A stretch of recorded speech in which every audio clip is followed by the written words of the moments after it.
Nilinaw naman ng pamunuan ng San Fermin Elementary School na walang naganap na pangongolekta o pagpapatupad ng umano'y 1,000 pesos contribution para sa air conditioning system ng paaralan. Sa panayam ng IFM News Team kay Ginang Emily Valdez, guro ng San Fermin Elementary School, kanyang pinabulaanan ang kumakalat na balita sa social media tungkol sa umano'y pangongolekta ng kontribusyon para sa aircon sa mga silid-aralan. Ayon sa kanya, walang inilabas sa opisyal na kautusan o memorandum na nag-uutos sa mga magulang o mag-aaral na magbigay ng anumang halaga para sa proyektong may kaugnayan sa air conditioning system.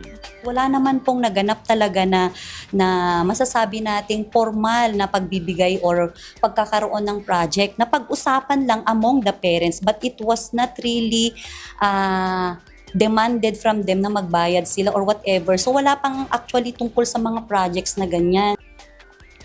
Dagdag pa niya, mahigpit nilang sinusunod ang pulisiya ng Department of Education o DepEd na no collection policy na kung saan ipinagbabawal ang sapilitang pangongolekta ng anumang kontribusyon mula sa mga mag-aaral at magulang.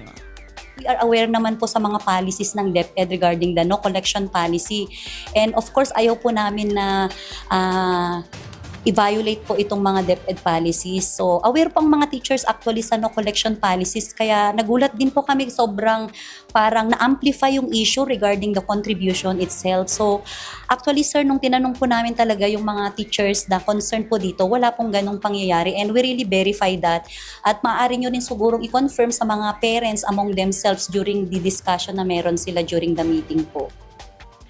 Binigyang din nila na ang anumang proyekto o programa ng paaralan ay nangangailangan ng suporta mula sa mga magulang ay dumaraan sa wastong proseso at malinaw na ipinapaalam sa lahat ng kinauukulan. Sa gitna ng usapin, muling tiniyak ng pamunuan ng paaralan ang kanilang pagsunod sa umiiral na mga pulisiya ng DepEd at ang kanilang pangakong panatilihin ang transparency sa lahat ng proyektong may kinalaman sa komunidad ng paaralan. IFM News.